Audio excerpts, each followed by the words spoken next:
Get ready for an incredible story that's about to unfold. Today, we'll dive into the jaw-dropping account of an engineer who, after a close brush with death, met Jesus and got a warning that could change everything for us. Now let's hear Leon's story. Hi, I'm Leon Rivera. I'm just an everyday guy from a regular city. I'm 42 years old, work as an accountant at a medium-sized firm, and I live a life that most people would call normal. I've been married to Isabel for 15 years, have a younger sister named Sophia, and a dog named Max who feels like part of the family.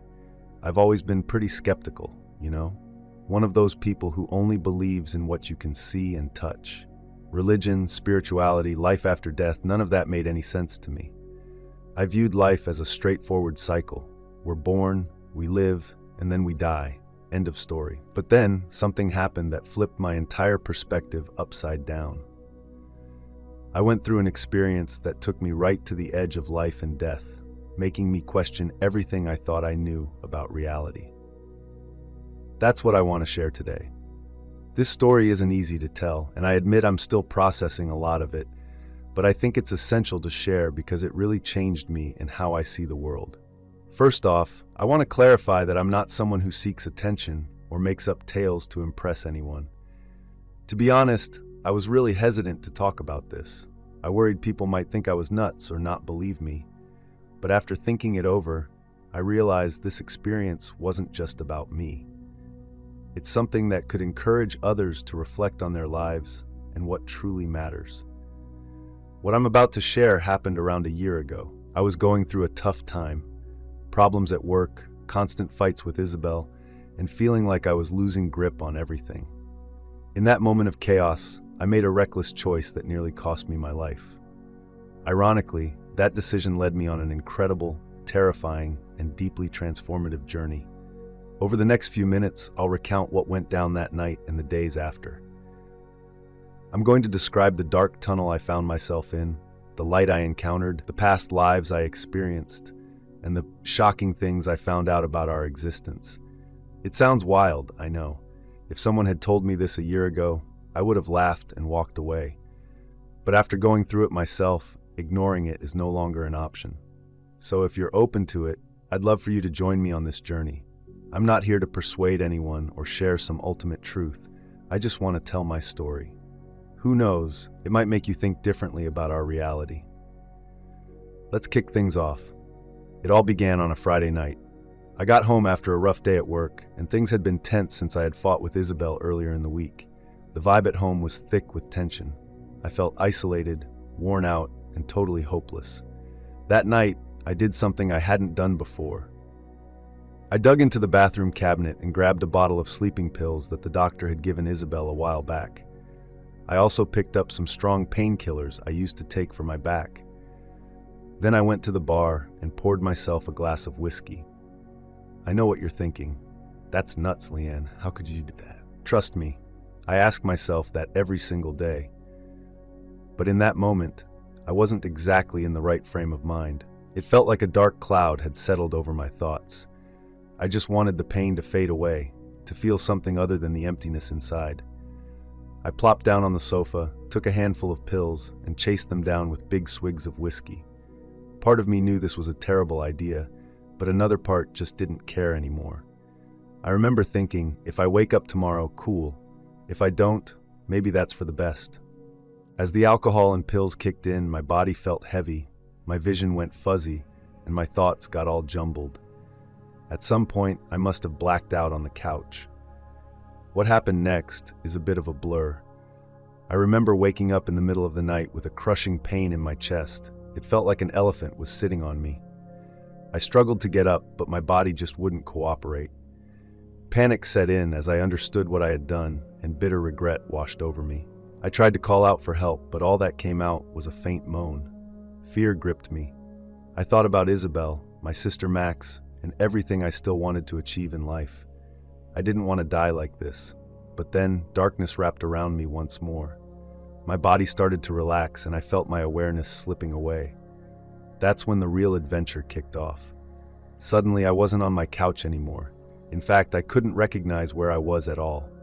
I found myself floating in a huge, dark space, like being stuck in a vacuum with nothing familiar around me. Gradually, I realized I was moving, but not like how we normally think of movement. It felt more like an invisible force was pulling me along. Then I saw that I was in a tunnel. The walls of this tunnel were weird, nothing like the solid walls I knew. They looked like they were made of some dark, gooey stuff, almost like wet mud. Their texture intrigued me, as if they were inviting me to touch them.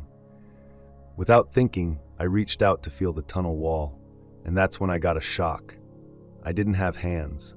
In fact, I didn't have a body at all. It was just my awareness floating in that bizarre space. Time didn't seem to exist there. I couldn't tell if I'd been in that tunnel for minutes, hours, or days. It felt like I was outside of time, in a place completely different from the life I knew. As I drifted through the tunnel, I began to hear sounds. At first, they were just faint whispers, hard to make out, but gradually they became clearer. I could hear voices, lots of them, all talking at once. Some sounded like they were in pain, others were laughing, and some were crying. It was a wild mix of human feelings. At one point, I recognized a voice. It was my dad's voice, who had passed away a few years back. He said, "It's not your time yet, son." I tried to respond, to call out to him, but I realized I didn't have a voice. It just wouldn't come out. I kept moving through the tunnel. The darkness felt thick, but instead of being scared, it felt comforting, like a cosmic womb cradling me. As I floated, memories started flashing back to me. I saw moments from my wedding with Isabel, remembered the day we adopted Max, and relived parts of my childhood. It was like my whole life was speeding by in front of me. It hit me then that this had to be what people meant when they talked about near-death experiences. I always thought those stories were just made up, people exaggerating for attention. But here I was, experiencing something that turned everything I believed upside down. As I moved further through the tunnel, I felt a shift. The darkness started to lift a bit, and in the far distance, I noticed a point of light.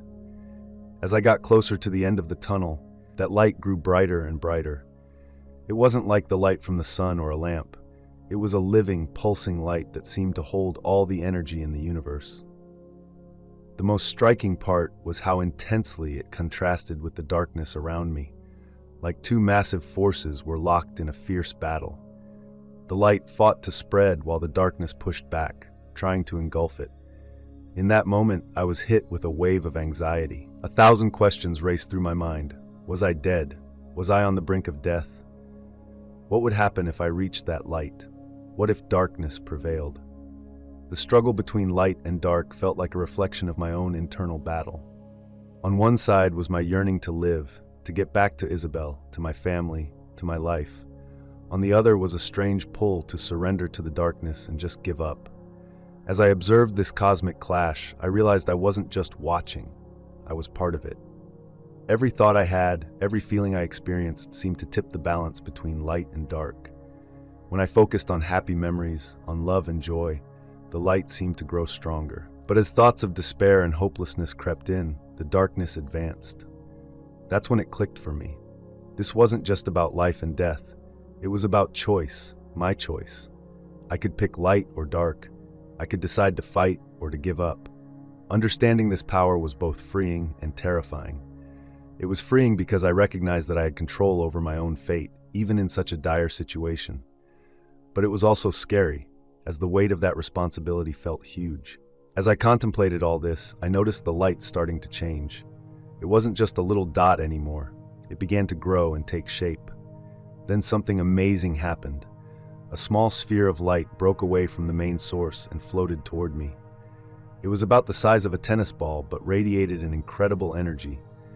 As it got closer, I felt a wave of warmth wash over me, but it wasn't a physical warmth. It felt emotional, as if it was made of pure love and compassion. All the anxiety I had began to fade away, replaced by a sense of calm and peace I had never known before. When the sphere of light got really close to me, I could hear a voice. It was weird. This voice wasn't coming from outside. It felt like it was right inside me. And the craziest part? It was my own voice, but it sounded wise in a way I had never experienced before. This voice started answering questions I didn't even know I had.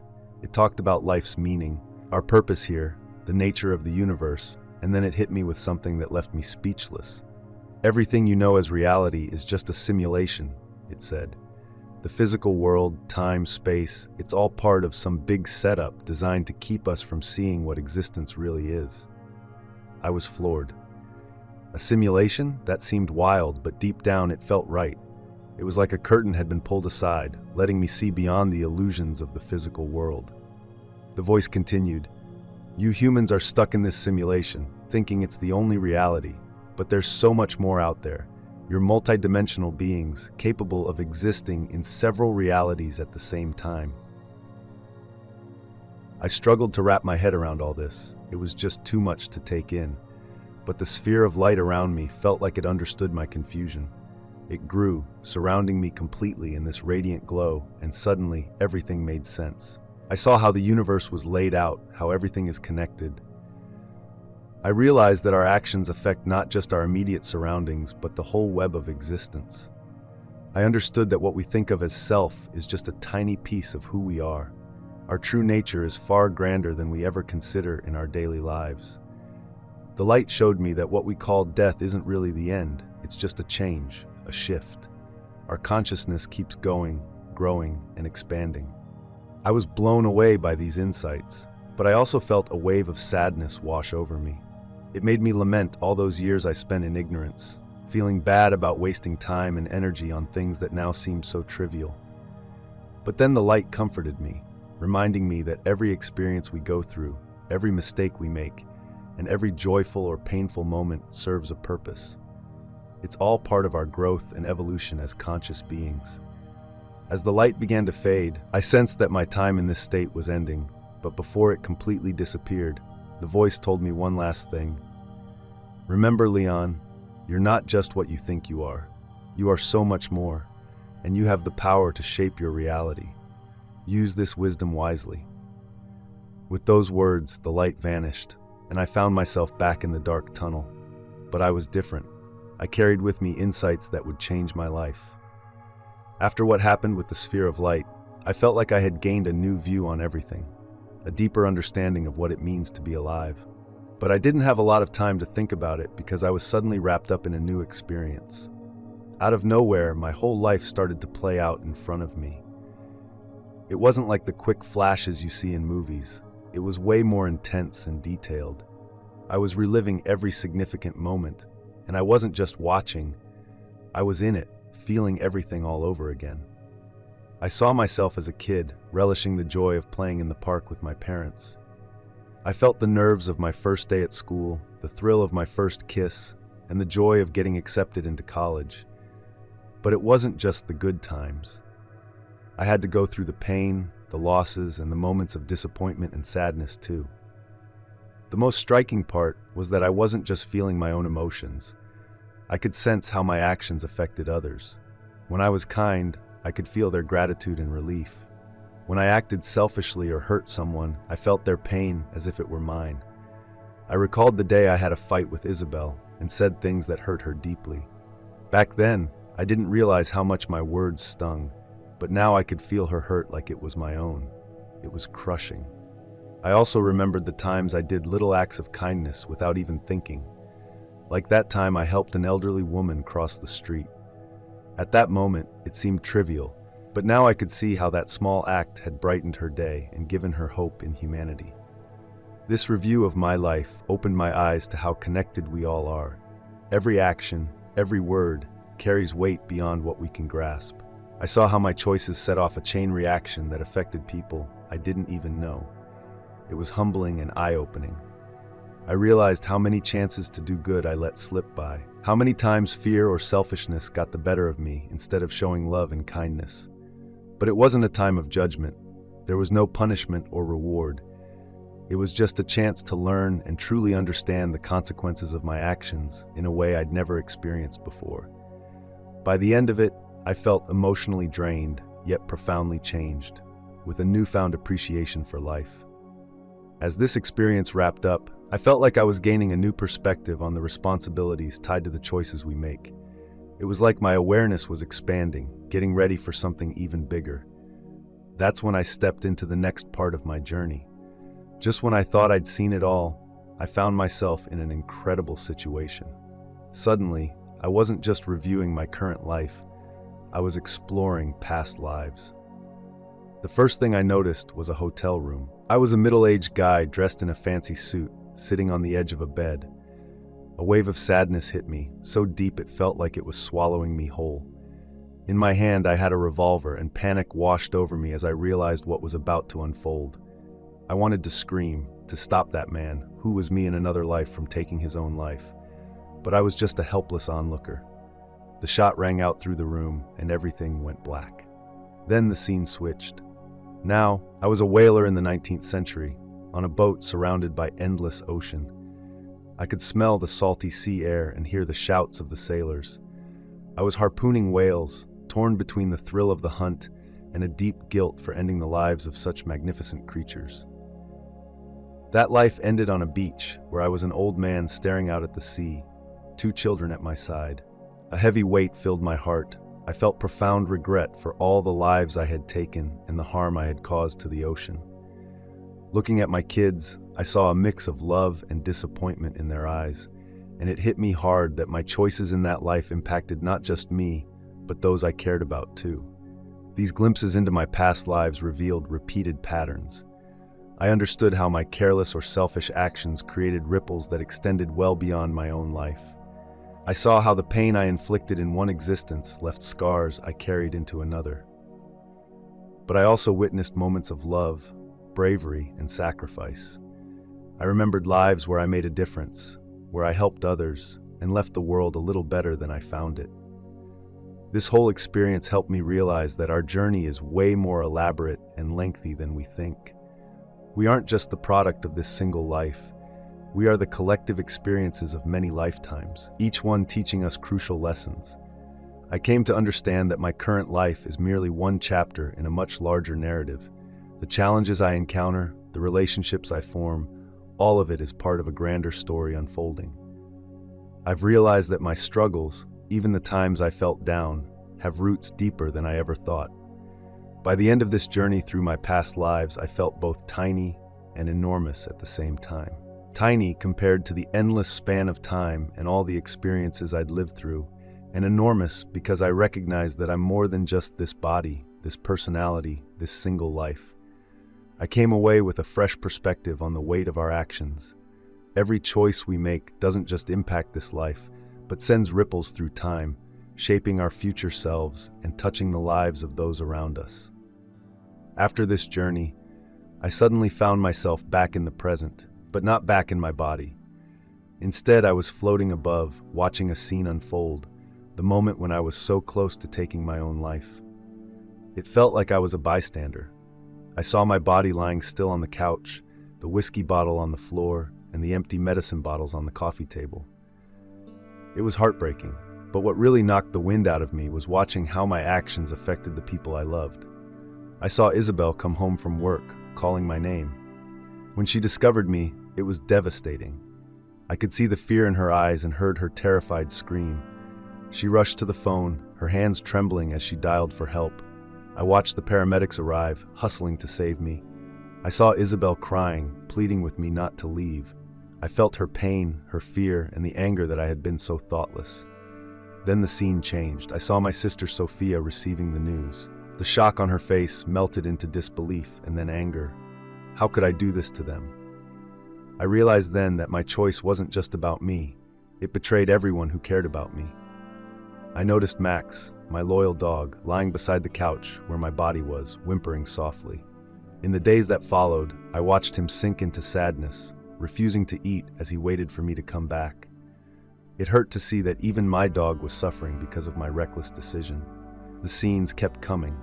I saw the funeral, just in case I didn't pull through. Isabel was dressed in black, her eyes vacant. My parents looked worn out from grief, and friends and coworkers were trying to wrap their heads around why I'd done this. But what struck me the hardest was seeing the future that would never come if I followed through. I saw Isabel years later, still struggling with my loss. I saw my niece, who hadn't been born yet, growing up without knowing her uncle. I witnessed projects I would have tackled, people I could have helped, and moments of happiness that would never happen.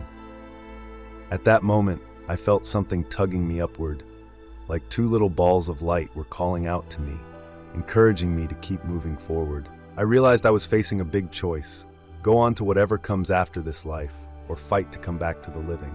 The pull upwards was strong, nearly impossible to resist. Part of me wanted to let go and embrace the unknown, but then I remembered Isabel's pain, Sophia's troubles, and Max's loyalty. It hit me that my life wasn't just my own. It was a gift and a responsibility.